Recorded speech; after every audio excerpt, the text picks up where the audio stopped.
¿Cómo está? Inicia el programa Es Noticia. ¿De qué vamos a estar hablando hoy? Sigue generando noticia Venezuela tras el magnicidio frustrado del pasado sábado contra el presidente Nicolás Maduro.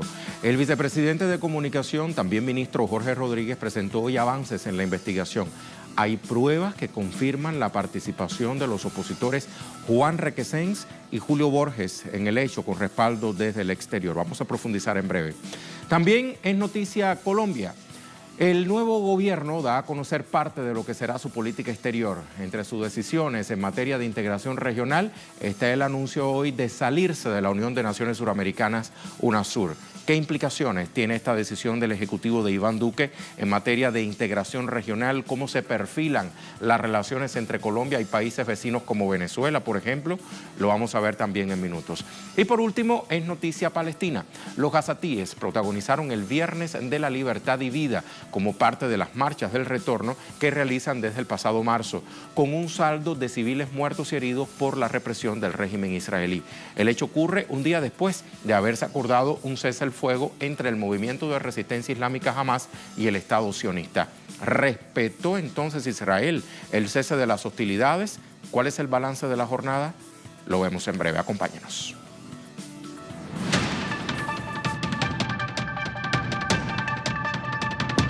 Alias Bon, ¿estás conectado?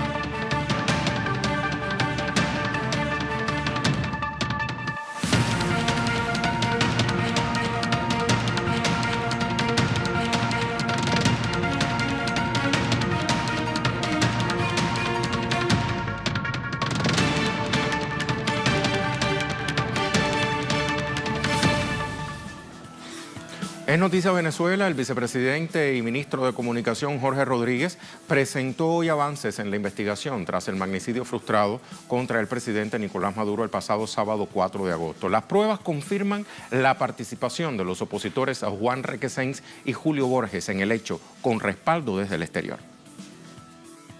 En una rueda de prensa este viernes, el ministro de Comunicación venezolano, Jorge Rodríguez, presentó un audiovisual en el que el diputado opositor Juan Requesens confiesa su participación en el intento de asesinato contra el presidente Nicolás Maduro por petición del también diputado Julio Borges. Juan Carlos Requesens Martínez, venezolano, 18757028. Hoy, jueves 9 de agosto. Hace varias semanas fui contactado por Julio Borges, quien me pidió el favor de pasar a una persona de Venezuela a Colombia. Se trataba de Juan Monasterio. Me contacté con él a través de la mensajería. Yo estaba en San Cristóbal y una vez le escribí a Mauricio Jiménez, supervisor de migración, y le hice la solicitud y él inmediatamente se pusieron en contacto con Juan Monasterio para hacer el pase de San Antonio a Cúcuta. Me encontraba en San Cristóbal, nunca tuve contacto físico con Juan Monasterio. Yo lo hice a través de la mensajería, lo solicitaba. En este contexto, el ministro venezolano anunció la solicitud de código rojo de captura en Interpol contra Borges por su vinculación con el plan magnicida del pasado 4 de agosto, además de la orden de captura emitida por el Tribunal Supremo de Justicia este miércoles. Rodríguez aseguró que los autores materiales e intelectuales no solo recibieron apoyo de Colombia y Estados Unidos, sino que también fueron amparados por otras naciones de la región. Asimismo, cuestionó las declaraciones del asesor de Seguridad Nacional de Estados Unidos, John Bolton, en las que afirma que en este atentado su gobierno no estuvo involucrado. En respuesta a las pruebas presentadas por el gobierno, el partido Primero Justicia, al que pertenecen los dos dirigentes opositores involucrados, rechazó mediante una serie de mensajes en Twitter las acusaciones. Rechazamos las mentiras y difamaciones con las cuales el régimen de Nicolás Maduro pretende vincularnos a hechos violentos, dudosos y ante los cuales los venezolanos tienen absoluta incredulidad. La tolda de extrema derecha desconoce las declaraciones de Juan Requesens que implican a Julio Borges, quien, desde el exterior, acusó a las autoridades venezolanas de supuestamente drogar a Requesens para presuntamente obligarlo a declarar. Vamos entonces a profundizar en este tema. Para ello he invitado a la abogada constitucionalista, miembro de la Asamblea Nacional Constituyente de Venezuela, María Alejandra Díaz. ¿Cómo está, doctora? Hola, Rey, ¿cómo estás? Buenas noches. Muy bien, muchísimas gracias. Y por esto último, quisiera comenzar a reflexionar con usted porque prácticamente es de las informaciones más recientes en torno a esta investigación, las declaraciones de Julio Borges fuera de Venezuela.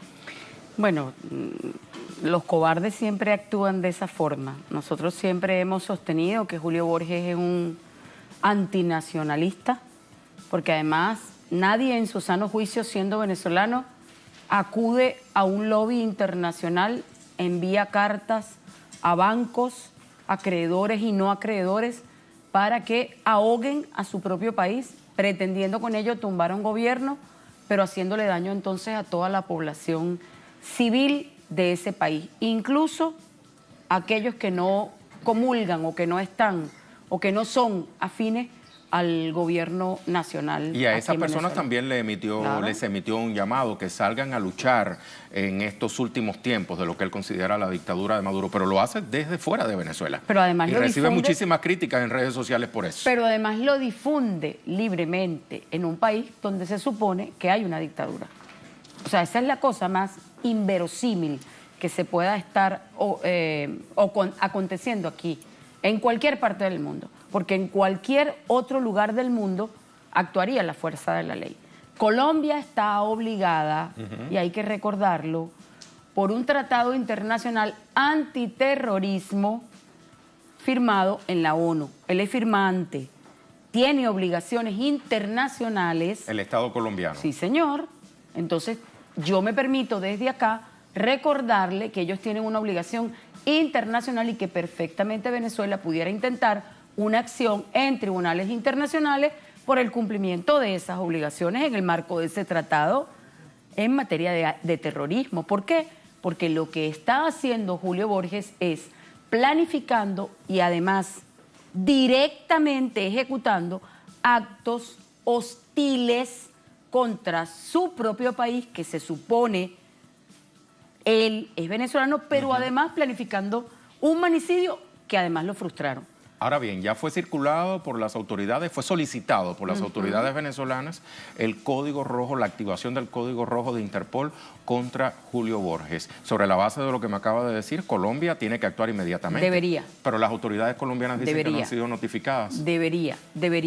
Deberían hacerlo. Bueno, eso es un poco la estrategia de evadir la responsabilidad, porque ya sabemos cómo está actuando el gobierno de Colombia. Porque además el gobierno de Colombia y las mafias de la oligarquía colombiana, sobre todo los paramilitares que controlan el contrabando de gasolina de extracción de Venezuela, están siendo afectados por una medida que va a implementarse por el gobierno nacional.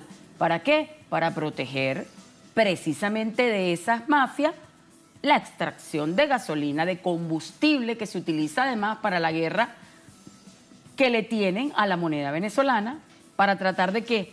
De dañar el poder adquisitivo y además atacar al Bolívar. Exactamente. O sea, allí tenemos una de las razones económicas que están detrás de esa planificación. Las explicaba el propio presidente Maduro. A Colombia le quedan 2 años de reservas petroleras. O sea, el desespero es supremo. No estamos hablando de cualquier cosa. Si tú además estableces subsidio directo sobre la gasolina y evitas con ello, porque equiparas el precio al precio internacional, ¿qué vas a hacer? O sea, ahí tenemos una razón fundamental por qué Colombia se comporta como se comporta con Venezuela. Uno.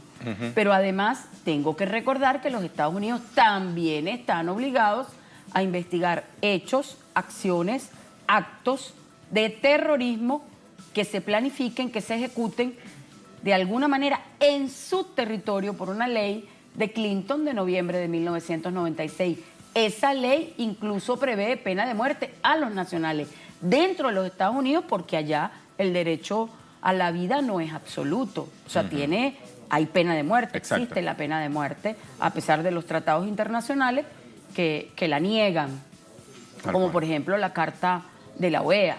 Pero en este caso particular, ellos tendrían la obligación, por ejemplo, de investigar las declaraciones de Jaime Bailey, porque hoy también se revelan algunas implicaciones muy graves que este periodista señala además la autoría, no solamente de Requesén, la colaboración de Requesén, porque él trata de exculparlo, sino que además dice que es iluso pensar que el gobierno de los Estados Unidos no sabía o no está implicado en lo que está pasando. Es de extrema gravedad, porque se comprueba la hipótesis que el presidente Maduro desde el principio viene alertando. Lo más interesante es que aquí lo hace un personaje vinculado directamente a la derecha por tradición. Sí. Prácticamente se monta de manera alineada con la agenda del gobierno bolivariano y dice, sí, esto es cierto. Claro. ¿No?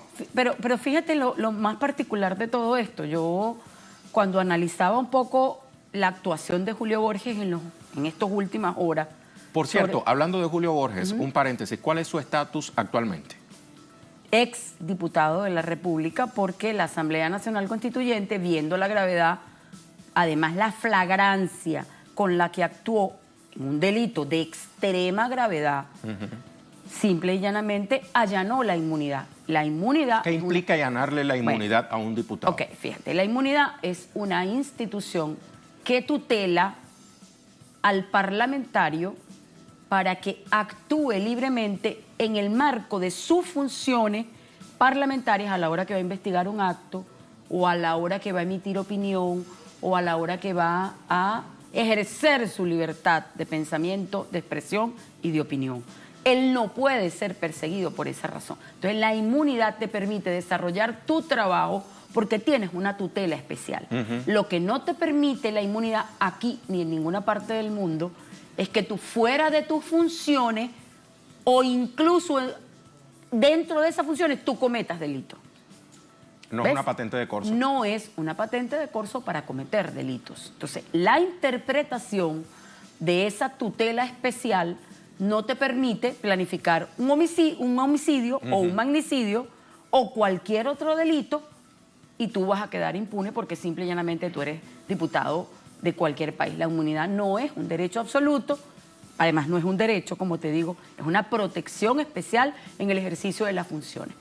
Entonces, si lo vemos desde ese punto de vista, ¿qué hizo la Asamblea Nacional Constituyente? Porque además la Asamblea Nacional nuestra está impedida porque está en desacato. Está en desacato, sigue en desacato. Sigue en desacato, tú no puedes... Sigue sesionando, pero en desacato. Tú no puedes permitir que se cometa un delito y en un estado de justicia, tú que eres la Asamblea Constituyente, el poder constituyente soberano, no hacer nada.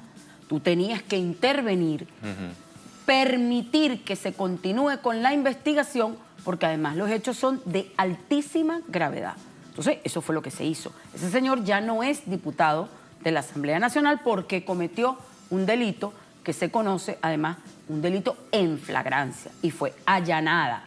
Simple y llanamente, allanamos el camino para que continuara la investigación y él tiene su derecho al debido proceso, a una investigación dentro del marco jurídico y del Estado de Derecho. Como cualquier ciudadano. Venezolano, ahora sí, como cualquier ciudadano. ¿Ok? ¿Por qué? El delito es de extrema gravedad. En esas mismas circunstancias se encuentra Juan Requesens. Sí, en esa misma circunstancia se encuentra Requesens. La diferencia es que Requesens fue atrapado dentro del país y este otro señor se encuentra dando declaraciones fuera del país, viviendo cómodamente en una mansión en Bogotá y declarando desde allá, comprometiendo al Estado colombiano, porque ellos están en la obligación, por el convenio que tienen firmado en la ONU, de investigar, castigar y perseguir cualquier acto de terrorismo que se planifique en su territorio. O sea que mientras él no se presente por su voluntad ante las autoridades venezolanas, es prófugo de la justicia. Es un prófugo de la justicia, es un prófugo de la justicia. Recordemos además que la investigación está en pleno desarrollo. Exacto. ¿Ok? Realmente el término prófugo de la justicia tendría razón de ser si está condenado. En este momento está evadiendo la investigación. ¿Ok? Evadiendo la investigación, evadiendo la justicia, porque evidentemente lo que tiene es una orden de captura. Internacional, además. Porque él además se fue de Venezuela hace mucho rato. Eso lo está planificando hace mucho rato. Recuérdate que él se reunía con el gobierno en República Dominicana. Fue uno de los que al momento de que se iba a firmar el acuerdo, se paró y dijo, no lo firmamos. El gobierno fue prácticamente el rostro visible de la oposición venezolana ante los diálogos de paz con el gobierno. Pero además fue quien firmó las cartas solicitando que no se le comprara los recursos a Venezuela, que se le bloquearan las cuentas en el exterior, que no nos vendieran medicina, que había que ahogar al gobierno como si el que sufre de, por ejemplo, una enfermedad que requiere de un tratamiento, cáncer, insulina, que no los producimos en Venezuela, por un problema además de ciencia y tecnología, porque no se ha desarrollado en Venezuela suficientemente ese tipo de medicina. ¿Quién lo sufre? ¿Lo sufre solamente el presidente Maduro? ¿Lo sufre el gobierno?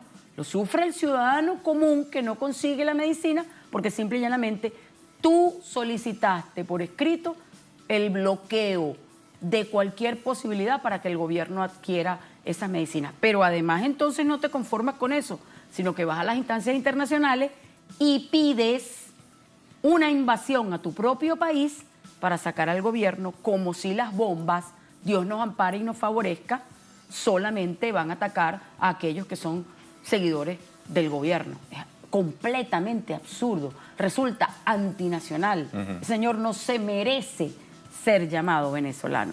Entonces, todo esto está conformando, primero lo está inculpando, porque las declaraciones de Requesén, más allá de la operación que montaron, porque es una operación, además de los cuerpos de seguridad norteamericanos, donde se revela el video que a mí me parece además deleznable, ¿ok? Esa situación. Sin embargo, lo involucra directamente porque él dice que actuó por órdenes de Julio Borges. Pero ahora Julio Borges lo desestima. Claro, porque ¿eso responde a esa operación? Por supuesto, cuando tú analizas los elementos, la seguidilla de eventos que además están públicas en redes sociales, la contradicción entre la hermana de Requesén, la actuación además soberbia de Julio Borges, tú te das cuenta que ahí hay una factura y se están echando entonces la culpa unos a otros. Más allá de ese elemento, hay un externo, que es Jaime Bailey, que comprueba lo que Requesén está diciendo. Ajá, y entonces, ¿cómo hacemos? ¿A quién le creemos, Julio Borges? Si el propio Jaime Bailey, defendiendo al gobierno, está diciendo que de Estados Unidos. O sea, vamos a ser claros, pues. Hay demasiados elementos que están destinados a señalar a Julio Borges como uno de los actores intelectuales del magnicidio. Respecto, Juan,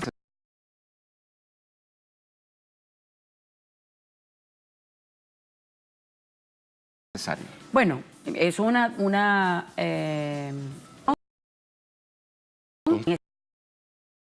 estricto orden jurídico.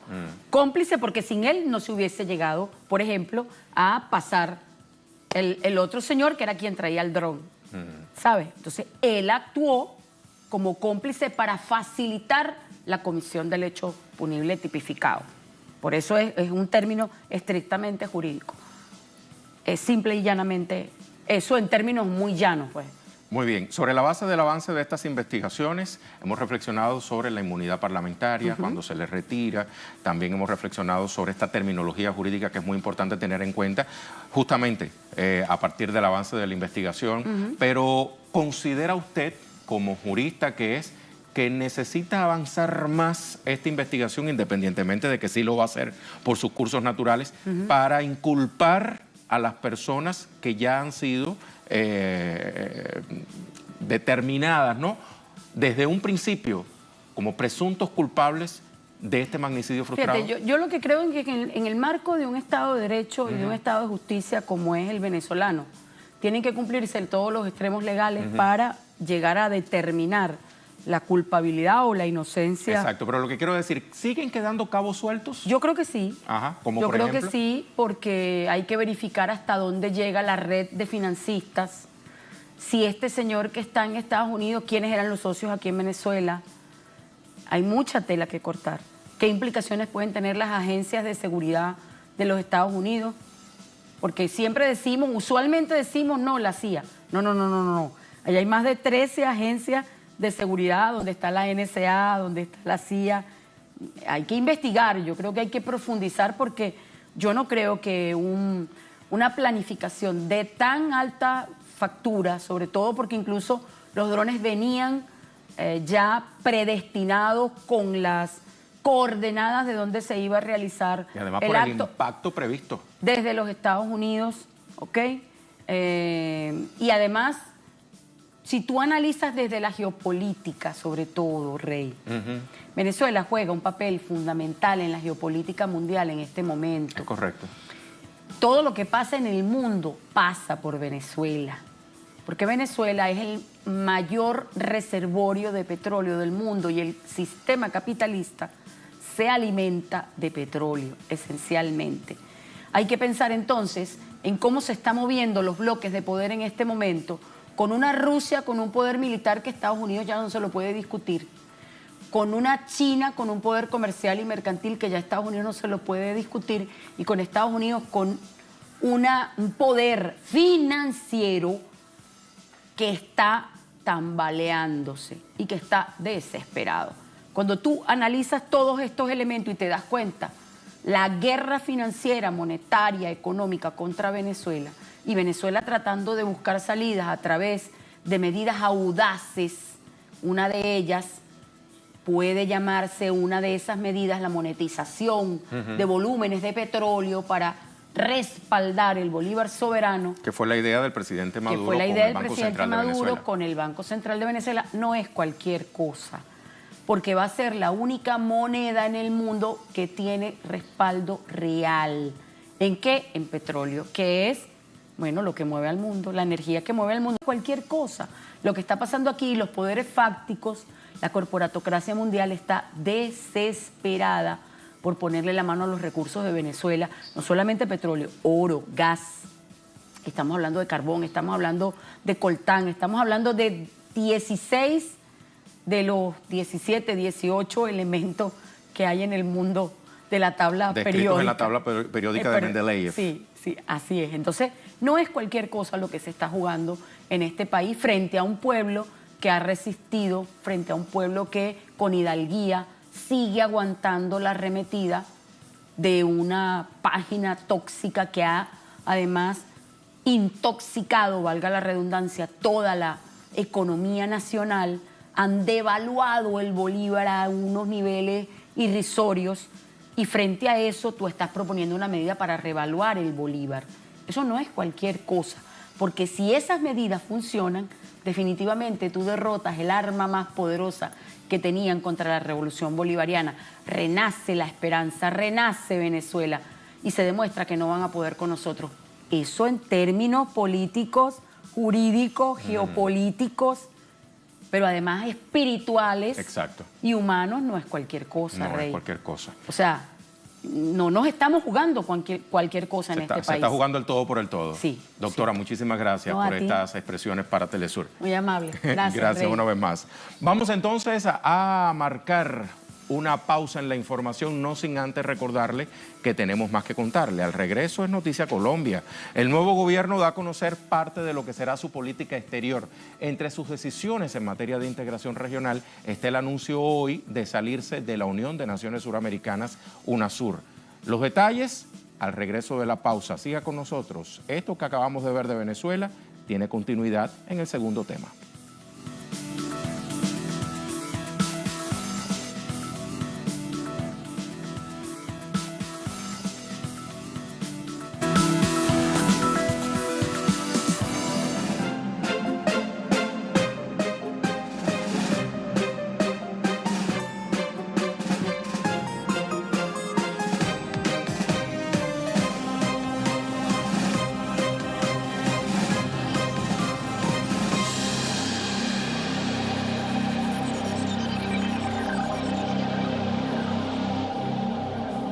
que entra en vigencia después de denunciado, 6 meses después. Es Noticia Colombia. El nuevo gobierno da a conocer parte de lo que será su política exterior. Entre sus decisiones en materia de integración está el anuncio hoy de salirse de la Unión de Naciones Suramericanas, la UNASUR, que se busca al tratar de debilitar a este organismo de integración regional.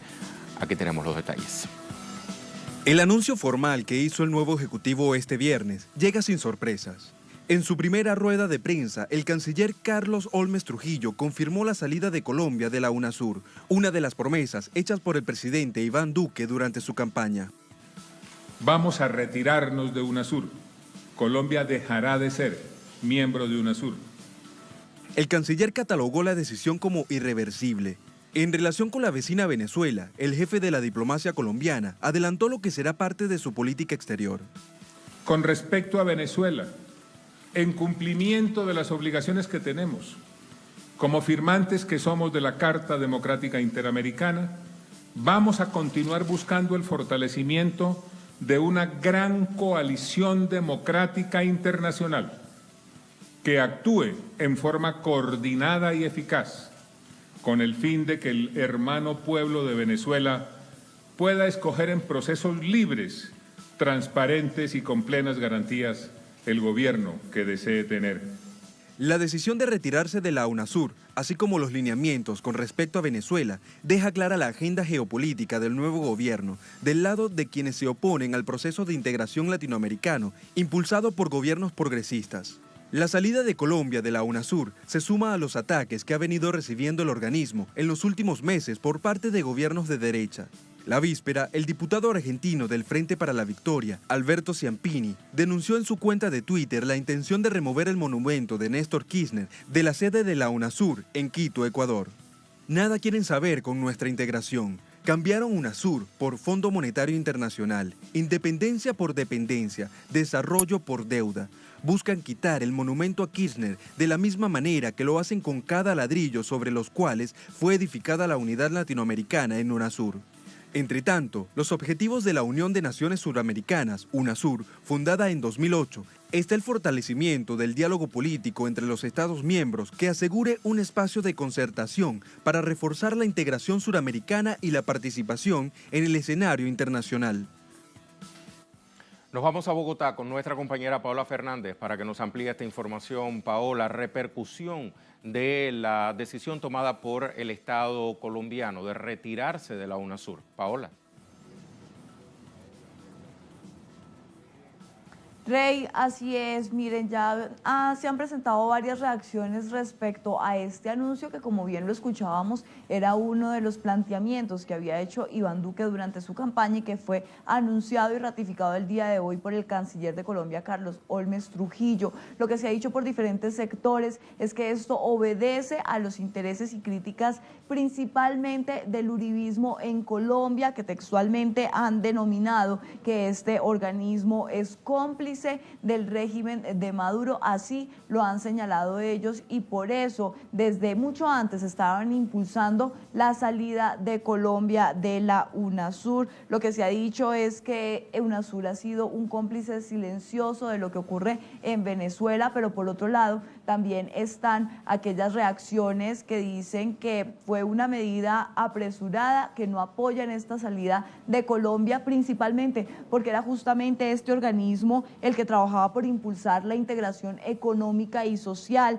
pero también por un bloque político regional para llevar la vocería suramericana y solidificar también proyectos políticos que ya no se podrían presentar en Suramérica. Lo que se dice es que lo que muestra esto es lo que va a marcar el gobierno de Iván Duque, un gobierno que no trabaja por la unidad suramericana, que contrario a esto ha demostrado su apoyo a los intereses económicos y políticos, principalmente de Estados Unidos, afectando así también la política económica de la región. Muchas gracias, Paola. Vamos entonces a pasar al análisis. Para ello nos acompaña Camilo González Pozo, director del Instituto de Estudios para el Desarrollo y la Paz en Colombia. Bienvenido, ¿cómo está? Sí, muy buenas noches. Muy buenas noches. Como decía el trabajo que nos antecedió, no fue esta sorpresa la decisión del gobierno de Iván Duque, pero no por esperado deja de prender las alarmas en la región. ¿Por qué? Pues en realidad aquí no solamente hay una ideologización de la diplomacia para desarrollar una política pues, de injerencia y no de soberanía, sino que pues sobre todo yo creo que hay una presión muy fuerte para desarticular instancias multilaterales latinoamericanas que permitan identidad y una relación entre los pueblos de Latinoamérica. Yo creo que se quiere alinear a todos los países más en las viejas doctrinas del interamericanismo, de la OEA, y desde Estados Unidos hay un empuje muy fuerte para desmontar no solamente UNASUR, también otro tipo de instancias de coordinación, de cooperación económica entre países de Latinoamérica. Yo creo que forma parte de la doctrina Trump de primero América, y América entendido también como vuelta a las doctrinas del patio trasero, de América para los americanos, y alinear todo dentro de lo que fue todo lo que es de la concesión de la OEA y una exclusión de mecanismos de unidad latinoamericana. Creo que es un acomodo de geopolítica de los Estados Unidos que, por supuesto, tiene también un papel frente a gobiernos que consideran adversarios, enemigos o que califican de diferente manera, como es el caso de Venezuela. Pero yo creo que de fondo hay un replanteamiento y que se está reflejando en otras latitudes con la política de Trump frente a los países de Europa, el proteccionismo, todo ese neonacionalismo que está promoviendo la administración Trump.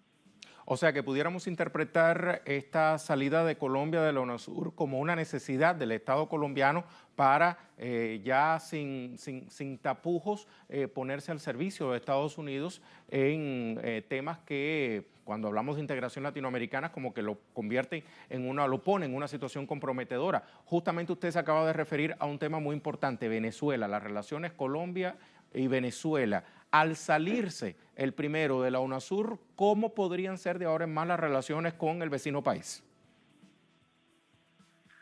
Yo creo que ahí hay un deterioro en las relaciones diplomáticas, por supuesto, y se está planteando concentrar todo en el marco de la OEA y de la Carta Democrática Americana para ejercer una gran presión, esto que llama el canciller, hacer un frente continental, internacional, que me parece que tiene características muy problemáticas, porque puede ser la cortina de humo para amparar un intervencionismo y los asuntos que son soberanos del pueblo de Venezuela. Entonces allí puede haber un retorno a esas políticas ideológicas que en la relación con Estados plantean que solamente se tengan relaciones diplomáticas cuando hay coincidencias programáticas. Yo creo que eso es un absurdo desde todo punto de vista, pero hay mucho de esto en las nuevas doctrinas que están iluminando la política de la nueva administración en Colombia. ¿Cuál sería el papel entonces de los demás organismos de integración regional en aras de evitar que las relaciones no solamente con Venezuela, sino con el resto de la región se deterioren, digo, respecto a Colombia? No, yo creo que hay que hacer todos los esfuerzos para mantener organismos como UNASUR, de integración latinoamericana, obedecen a razones históricas de identidad, a necesidades en el mundo actual. Yo creo que no es casual que Naciones Unidas se haya acogido a UNASUR como una organización que forma parte del sistema mundial del multilateralismo. Eso yo creo que forma parte también de las experiencias en varios continentes que se están desarrollando ese tipo de organismos, y tiene una historia, ha sido retrabado desde el siglo XIX, pues, para comenzar por Bolívar, en Colombia el general Tomás Icano de Mosquera. En este siglo muchos de los grandes pensadores han hablado de la unidad latinoamericana, Aya de la Torre en el Perú.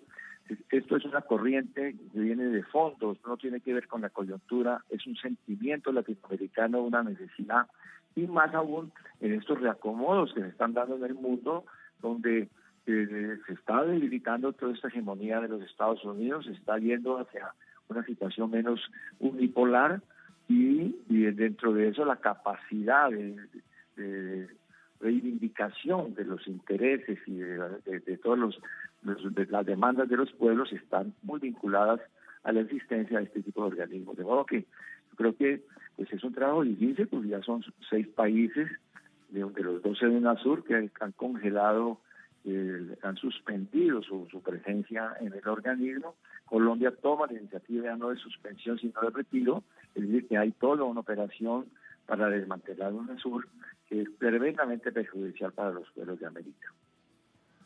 Yendo entonces un poco más allá quiero decir de lo que recoge la Unión de Naciones Suramericanas respecto a Colombia, pudiéramos aseverar que en materia de relaciones exteriores va con este nuevo ejecutivo saltando de la sartén al fuego.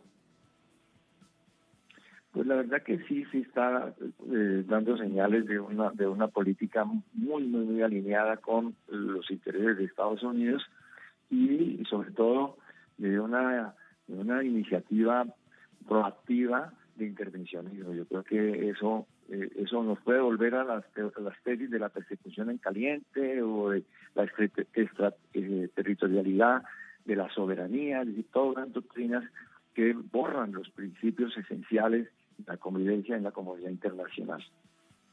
Yendo entonces al terreno colombiano, porque evidentemente esto puede tener acciones recíprocas, ¿está nuevamente en peligro la paz para Colombia con estas acciones que en materia de relaciones exteriores se está llevando adelante el nuevo ejecutivo, el ejecutivo de Iván Duque? ¿Qué opina usted como director de Indepaz? No, yo creo que desde todo lo que sea debilitar la unidad latinoamericana, la cooperación entre países, la búsqueda de caminos diplomáticos para solucionar las diferencias, repercute en las condiciones internas de Colombia y debilita los caminos para la paz. Creo que las políticas internacionales están muy relacionadas con políticas internas. Allí hay una gran articulación y por eso pues detrás de esto se puede animar mucho más todo este fanatismo que Colombia ha sido tan nocivo y que llevado a las relaciones internacionales también tiene dentro del país una traducción en discursos súper radicales de extrema derecha, de intolerancias, de reivindicación fanática de sus propias doctrinas, como si fueran las doctrinas que tienen que regir a todos los pueblos y particularmente a los de Latinoamérica. ¿No? Que, por supuesto, que no conviene para nada la paz. Además, UNASUR ha sido un soporte de todos los procesos de solución negociada. Ahí ha tenido todo un eco, un respaldo del camino de la paz que se ha venido construyendo en Colombia y que ahora se quiere poner entre paréntesis.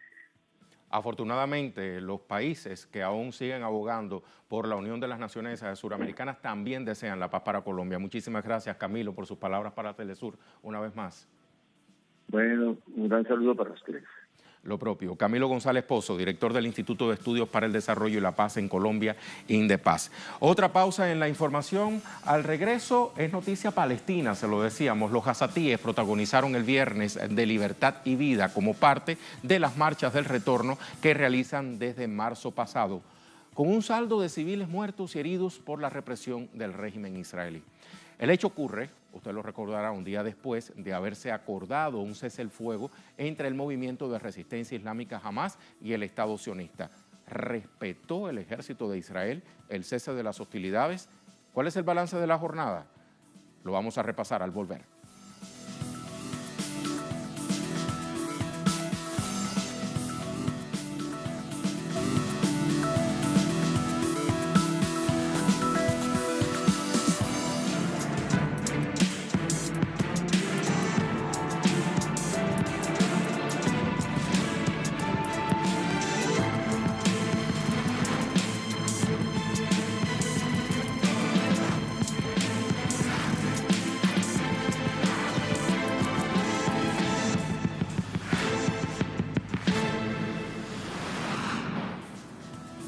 Es noticia palestina. Los gazatíes protagonizaron el viernes de Libertad y Vida como parte de las marchas del retorno que realizan desde marzo pasado con un saldo de civiles muertos y heridos por la represión del régimen israelí. El hecho ocurre un día después de haberse acordado un cese el fuego entre el movimiento de resistencia islámica Hamas y el Estado sionista.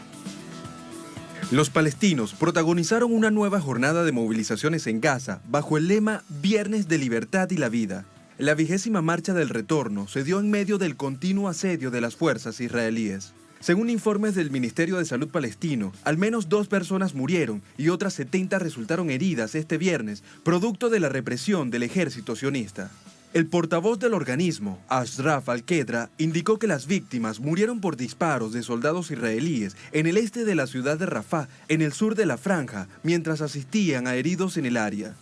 El funcionario indicó, además, que tras el inicio de las protestas el pasado 30 de marzo, con el fin de buscar la recuperación del territorio palestino, han muerto más de 1,5 centenar de civiles y 17.000 han resultado heridos. Entre las víctimas se calcula la muerte de al menos 23 niños y otros 3.279 menores han resultado heridos. La víspera, el movimiento de resistencia Hamás informó en un comunicado que sus líderes viajaron al Cairo, la capital de Egipto, donde alcanzaron acuerdos con las autoridades israelíes sobre una posible tregua en los territorios palestinos ocupados, el levantamiento del bloqueo de la Franja de Gaza, entre otros temas. Sin embargo, el ejército sionista reinició los bombardeos, esta vez contra un centro cultural en Gaza, y dejaron al menos 18 heridos. Entre tanto, las instituciones de salud, agua y saneamiento en Palestina anunciaron que sus reservas de combustible están casi agotadas debido al bloqueo israelí. Sobre ese particular usted puede profundizar la información a través de nuestro sitio digital www.telesurtv.net. Aquí aparece el titular: represión israelí deja nuevas víctimas durante la marcha del retorno en Gaza. Vea esa fotografía y dice el texto: el Ministerio de Salud de Gaza informó que desde el inicio de la marcha del retorno han muerto más de 1,5 centenar de ciudadanos palestinos, 17.000 han resultado heridos. Al menos 2 palestinos murieron. Unos 70 resultaron heridos tras la represión del ejército israelí contra la 20ª jornada de la Marcha del Retorno que realiza cada viernes desde el pasado 30 de marzo, así lo informó el Ministerio de Sanidad en Palestina. El portavoz del organismo, Ashraf al-Qudra, veíamos también declaraciones en el trabajo anterior, indicó que las víctimas fallecieron por disparos de soldados israelíes en el este de la ciudad de Rafah, esto en el sur de la franja, mientras asistía a heridos en el área. De acuerdo con los datos del propio Ministerio de Sanidad, desde que inició la manifestación han muerto más de 1,5 centenar de ciudadanos palestinos y 17.000 han resultado heridos, dice nuestro sitio digital.